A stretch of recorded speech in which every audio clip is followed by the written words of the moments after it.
Tua palavra é luz para os meus caminhos.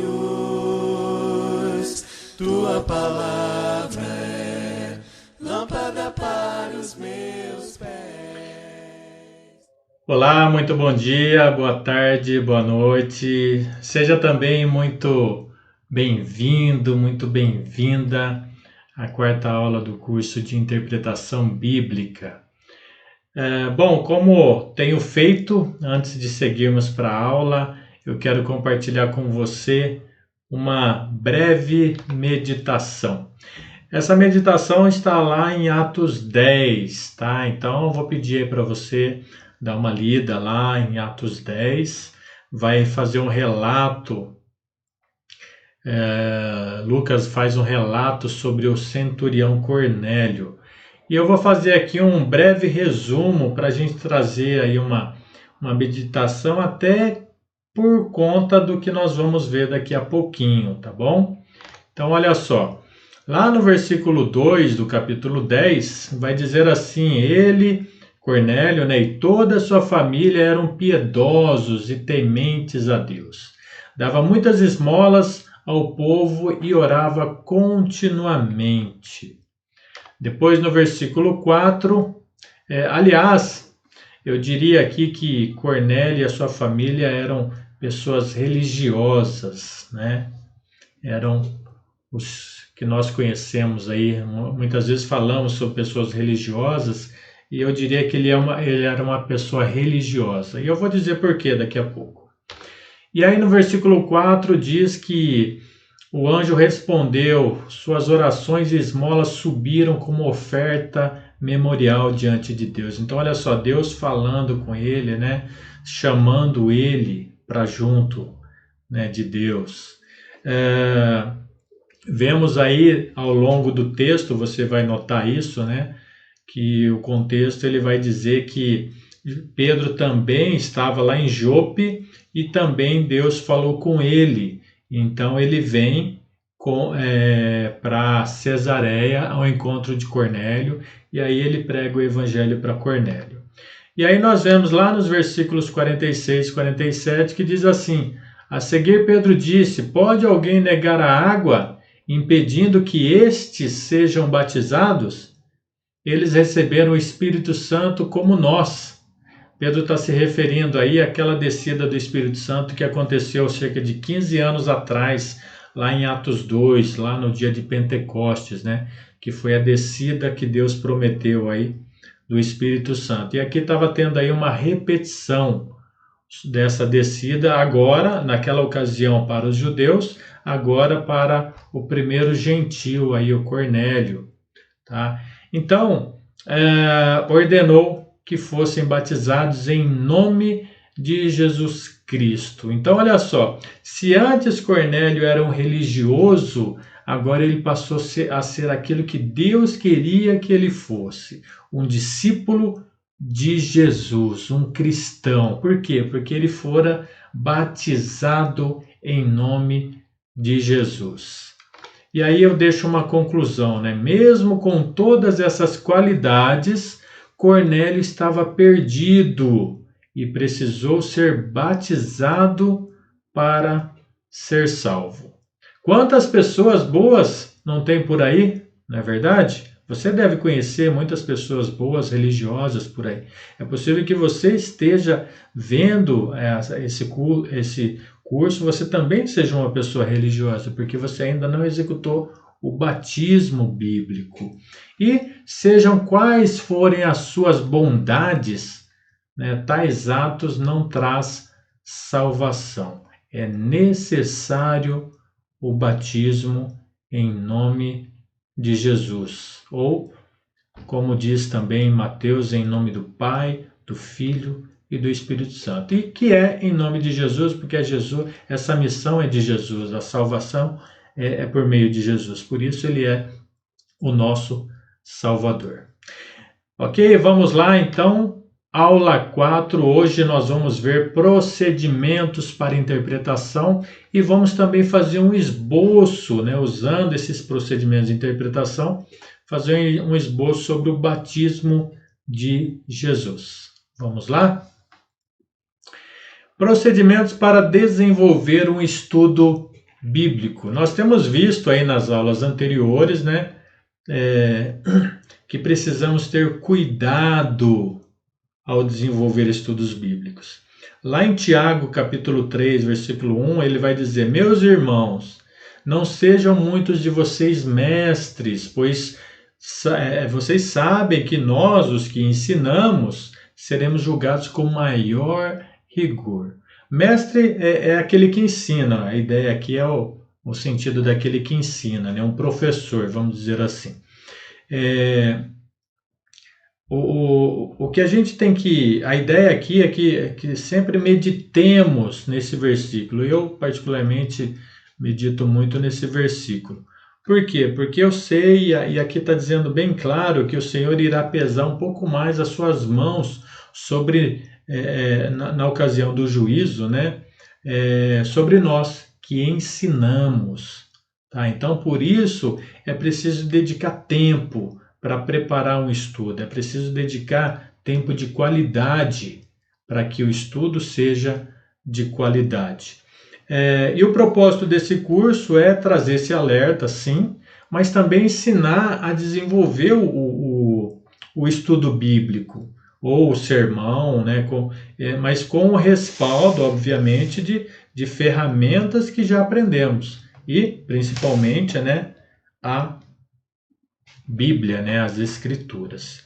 Então vamos lá, olha só, o primeiro procedimento, o primeiro passo é estabelecer o texto ou assunto, ou o livro, e então orar pedindo a intercessão do Espírito Santo, pedindo sabedoria e o entendimento correto sobre o que foi escolhido, sobre aquele assunto, aquele texto que foi escolhido. O segundo passo é buscar informações em livros de introdução, de geografia, de artigos sobre pano de fundo histórico e posicionar o texto dentro do contexto, ok? Na aula 2, quando eu apresentei os livros de introdução, eu até comentei que esses livros nos ajudam a não sairmos do contexto e falar algo que não tem nada a ver com o propósito do livro. Então, pense nisso, tá bom?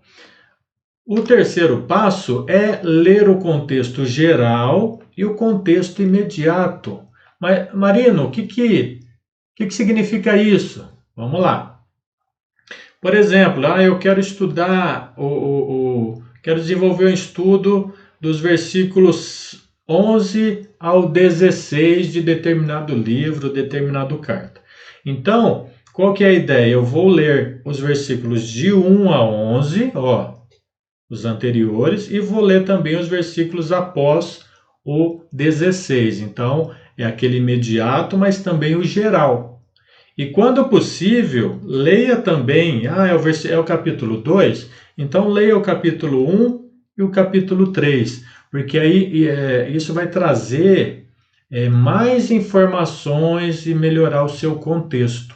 Então percebe, você não vai ficar limitado àquele trechinho, né? Você vai expandir aquele trecho e criar aí, melhorar o seu contexto, ok? Quarto passo, ler o texto em algumas versões, né? Eu coloquei aí 3 versões, né, na aula anterior. Aliás, a aula 2. Isso vai trazer uma familiaridade com o texto e melhorar o entendimento de frases e palavras. Por exemplo, lá na aula 2, né, eu fiz uma comparação de 3 versões e na primeira, você, ao ler lá o texto, você encontrar concupiscência. Mas o que é isso, né? Concupiscência. E aí depois você olha do lado, numa outra versão, é cobiça. Você olha numa outra versão, é desejo. Então, olha só como que clareia, né? Como melhora o entendimento, né? Tem algumas versões que são bastante difíceis de ler, mas com o tempo e você praticando aí usando outras versões, você vai pegar essa familiaridade aí com os textos, vai ficar bem mais fácil, tá bom? Continuando aqui sobre os procedimentos, vamos aqui para o passo 5, é anotar as palavras e verbos-chave e também palavras desconhecidas, buscando identificar o ponto principal do texto que foi escolhido, tá bom? Perdão, do texto que exatamente, do texto que foi escolhido e obviamente do texto que foi escrito aí pelo autor. E identificar também os objetivos, né, ou pontos secundários. Eu vou mostrar daqui a pouquinho no esboço essa relação aí do ponto secundário, dos pontos secundários. O 7º passo é estabelecer paralelos com outros textos da Bíblia, né, que se correlacione com o contexto. Esses paralelos são aquelas referências, né, aquelas citações que você encontra na sua própria Bíblia mesmo, provavelmente tem. Então é interessante você pegar ali, dar uma olhada, usar também, eu coloquei aí em aula anterior sobre a chave bíblica, pegar ali também a chave bíblica para você ter um respaldo aí, poder usar esse paralelo, vai trazer uma ajuda para você. O 8º passo é identificar o estilo de escrita. Por exemplo, Lucas, ele faz um resumo e uma descrição ou relato, né, lá para Teófilo. Salmos, ele vai falar sobre poesias e orações. Apocalipse vai falar sobre revelações. Então, é interessante você tentar identificar esses estilos aí para você ter uma ideia do que como você vai ter que lidar com o texto. Também as figuras de linguagem, sempre que possível, né, tentar identificar aí as figuras de linguagem ou de pensamento. Tudo bem? Vamos então, vou projetar aqui, novamente, aliás, né, as ferramentas úteis para o nosso propósito, que é desenvolver, então, o estudo bíblico. E agora vamos já organizar aqui um estudo, vou fazer um esboço aqui sobre como preparar um estudo. O primeiro passo é o texto ou título, né? O que é o texto? O texto é você estabelecer o trecho a ser estudado. O título você pode colocar já em seguida ali o nome, mas não necessariamente nessa ordem. Você pode deixar o título para você colocar no final. Então, por exemplo, eu vou dar um exemplo agora, daqui a pouco, em seguida, sobre Mateus 3, de 11 a 17. Então, o texto, Mateus 3, de 11 a 17. E aí o título você coloca lá, você vai ver que eu vou pôr um título lá, tá bom? Para você chegar a esse ponto, né, você estabelecer aí o texto a ser estudado, a dica é que você verifique aí esse texto nas variadas versões, né, que existem. E aí, então, eu cito aí no mínimo 3 versões bíblicas. Como eu falei, vai trazer familiaridade com o texto, vai te ajudar aí a entender o texto. E realizar leituras repetidas do texto. Por quê? Porque a repetição ela ajuda a gravar e a refletir melhor sobre a mensagem. Depois nós temos aqui o contexto ou a introdução, que é entender o ambiente e época do texto bíblico, né? De acordo com o que você vai expor. Então, por exemplo, eu vou falar sobre a Bíblia, mas o que você vai falar sobre a Bíblia? É de maneira geral ou de maneira específica? Vou falar sobre um testamento. Qual testamento? Novo ou velho? Sobre um livro. Qual livro você vai estudar? Sobre um capítulo. Capítulo de qual livro? Porque cada livro ele vai ter um ambiente, né? Vai ter uma época da escrita. Um versículo. Esse versículo é de qual capítulo, de qual livro, entendeu? E, quando possível, também responder. Aliás, nós vamos fazer uma aula específica, né? Já fazendo, vou apresentar aqui uma aula mais para frente, fazendo perguntas de crítica textual. Então, sempre que possível, também responda, né, as perguntas de crítica textual, que são aquelas 6 que eu já apresentei anteriormente: quem, para quem, quando, onde, como e por quê, tá bom? Depois você vai localizar aí os pontos principais, que são as palavras e as ideias, ou ideias, né? E o objetivo aqui é descobrir o sentido das palavras e explorar essas ideias, temas e doutrinas do texto. Verificar vocabulários bíblicos. Então, por exemplo, eu dei o exemplo agora há pouco, né? Concupiscência.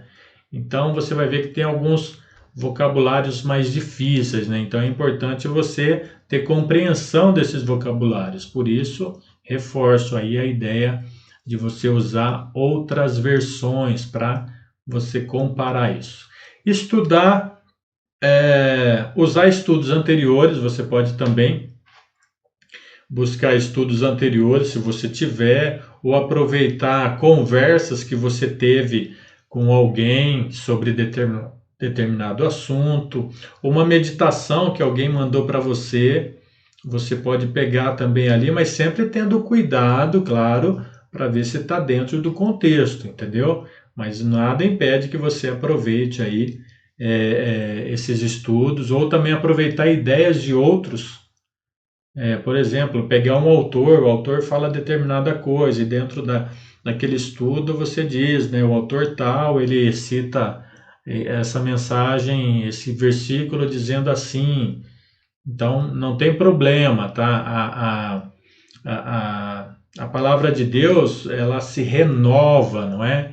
Então, se você fala hoje sobre Atos 10, e amanhã, se você for falar de novo, outra pessoa, ela vai falar de outra maneira, né? Tudo dentro do contexto, mas a palavra vai se renovando, ok? Então, por isso que eu até, muitas vezes, oriento, né, os alunos a estudarem, a participarem do curso. Eu já fiz o curso de teologia, de interpretação. Faça de novo, você vai aprender mais. Por quê? Porque a palavra se renova. Entendeu? Então, a palavra de Deus, ela tem essa maravilha, né, de se renovar. E aí, então, nós aprendemos, vamos acrescentando aí informações de outros, né, também estudos, sem problema nenhum. Bom, com essas informações, né, a ideia é que quando você estudar o texto, você encontra o ponto principal e o ponto secundário. Eu coloquei aqui secundário 1, secundário 2, você vai ver daqui a pouco esse exemplo que eu quero expor em relação a 1 e 2. Paráfrase ou conclusão, né? É você verificar o que você entendeu do texto. É resumir e organizar o material, e aí você coloca ali, expõe o que você entendeu, explicando com as suas próprias palavras, né? Fazendo uma aplicação do texto. Para você ter uma ideia, eu até deixei separado aqui, ó, definição de paráfrase. Talvez pode ser uma palavra aí nova para você, né? O que você não tem aí familiaridade. Paráfrase é o resultado do estudo que se fez. Parafrasear é traduzir e explicar o texto com as suas próprias palavras. E também aplicar a passagem às necessidades atuais com fidelidade à mensagem e intenções originais. A paráfrase é muitas vezes apresentada na forma de uma aula, sermão ou estudo, seja oral, seja escrito. Paráfrase resumindo, né? Paráfrase é fazer a exegese, que é entender o autor, entender o que o autor escreveu para aquele público, passar pela hermenêutica, que é entender os conceitos importantes daquele texto para nós, tá bom? Vamos então esboçar aí o texto de Mateus capítulo 3, versículos de 11 a 17. E o título eu coloquei é Por que ser batizado? Nós vamos ver que nesse texto vai falar sobre o batismo do Senhor Jesus. E aí então o texto é Por que ser batizado? Vamos lá? Então o contexto aqui para falar sobre batismo eu preciso obviamente definir o que significa a palavra batismo, né? E contexto na prática do judaísmo, porque no judaísmo eles já sabiam sobre essa questão de purificação. Basta você dar uma olhada aqui nessas passagens, todas elas vão trazer aí uma definição sobre o batismo, ok? Então tá aí o contexto, seria a introdução para o estudo. Lendo esse texto, eu encontro então o ponto principal. Qual que é o ponto principal? O batismo de João era para arrependimento de pecados. É o que diz lá logo no início da mensagem, do texto. E aí, como aparece Jesus na história, fica uma pergunta, né? Jesus tinha pecado? Depois, ao longo do texto, eu encontro então o ponto secundário 1, que é uma pergunta: por que Jesus foi batizado? O versículo 15 vai estar dizendo ali por que Jesus foi batizado. Eu vou deixar aqui, talvez eu necessite dessa passagem. Isso. Então, a resposta você vai encontrar ali no versículo 15. E aí também tem o ponto secundário 2, que são as consequências do batismo de Jesus. Você vai encontrar essas consequências lá nos versículos 16 ao 17, que são, ele fez a vontade de Deus, ou seja, ele foi obediente a Deus, houve uma relação com o Espírito Santo, a gente vê naquela passagem que o Espírito Santo desce, né, em forma como uma pomba, né? Ele agradou a Deus, aliás, estabeleceu inclusive a filiação. Então, olha só, é a primeira vez que nós vemos aí no Novo Testamento, Deus, parece que ele ficou surpreendido com aquilo, ele ficou, agradou realmente, né? Ele, e aí então ele se manifesta, né? Quando Jesus cumpre essa justiça, ele diz: este é meu filho amado, em quem me alegro. E aí a gente vê então o Espírito descendo, a gente vê ali inclusive, olha só, Deus Pai, né? Nós vemos Jesus, nós vemos o Espírito Santo, né? Essa relação maravilhosa aí que nós podemos ter inclusive em nós. Então, olha só, agradou a Deus, teve uma relação com o Espírito Santo e estabeleceu ali também a filiação. E aí você pode fazer uma transição. Essa transição é você fazer pergunta de reforço, sempre com as respostas no texto, tá? A resposta tem que estar ali no texto. Então, por exemplo, o que convenceu João a batizar Jesus? Está ali também no versículo 15.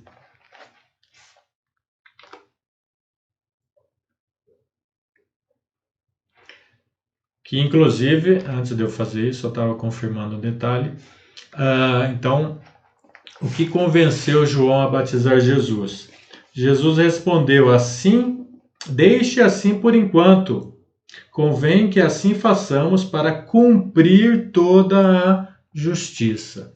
E o final do versículo diz: e João concordou. João se convenceu que era necessário cumprir toda a justiça. E aí já podemos parafrasear. O batismo é da vontade de Deus, pois cumpre a sua justiça. O batismo agrada a Deus, agradou com a ação do Senhor Jesus e agrada com a minha decisão, a sua decisão.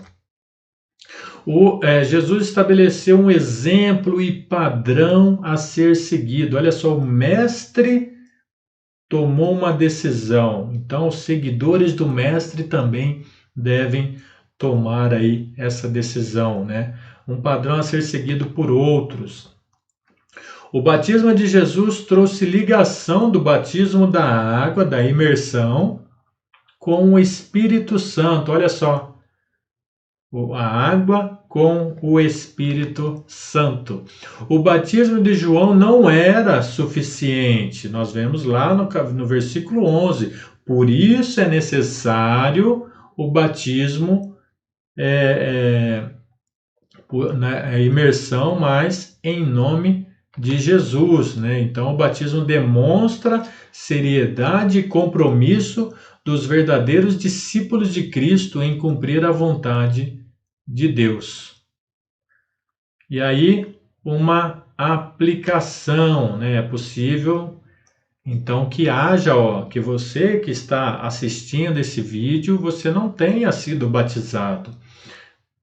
É possível que você seja como Cornélio, temente a Deus, que você busque fazer a vontade de Deus, mas falta alguma coisa. Então, uma aplicação, né? Agora que você sabe desta verdade, qual será a sua atitude? Finalizamos então. Agradeço a você pela companhia. Agradeço a você pela perseverança. Aliás, dou graças a Deus pela sua perseverança. Que o Espírito Santo de Deus continue nos concedendo a sabedoria para cumprir sempre a justiça de Deus. Eu te espero na 5ª aula, se assim o Senhor permitir. Amém?